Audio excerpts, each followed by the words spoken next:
question is, are all supplements the same?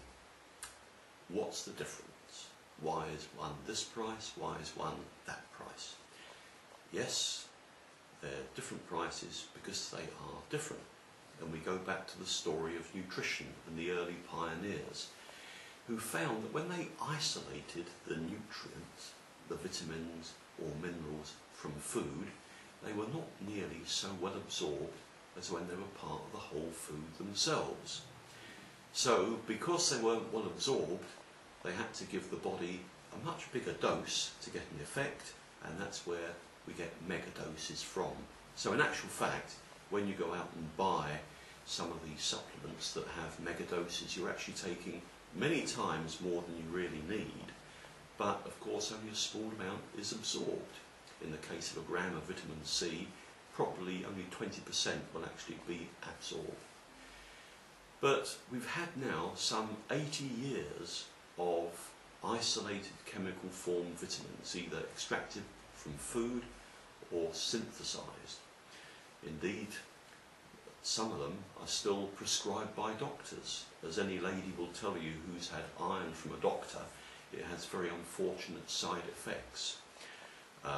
This is because it is a form the body doesn't really understand and it finds it difficult to tolerate. But the cutting edge of nutrition has moved on a lot, and there's many more bioavailable and more gentle on the stomach forms around now. Where calcium is concerned, the medical profession still suggests that you take calcium carbonate, which is chalk, and the body finds that extremely difficult to absorb, maybe 4%, that's all. So in these days, when so many people are saying, well, let's eat organic, but they're saying, well, why do we eat organic and at the same time take a chemical vitamin? It doesn't really add up. There's been these 70 or 80 years of improvements in methods of absorption. First came something called chelation, a word that comes from the Greek word for claw, which meant actually bonding a vitamin or a mineral to a carrier substance that would take it into the cell. So that was the first step.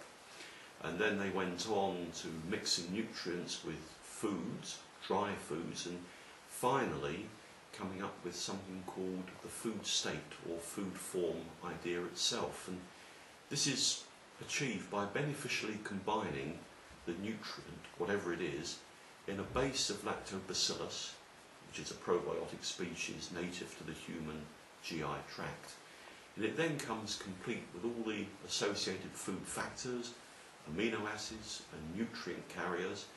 In a humble tomato there's about 10,000 of those, so it will tell you how complex food is. And then it makes it far better absorbed, retained and utilised than the chemical form. And this is why you get all these different vitamins and minerals at all these different prices.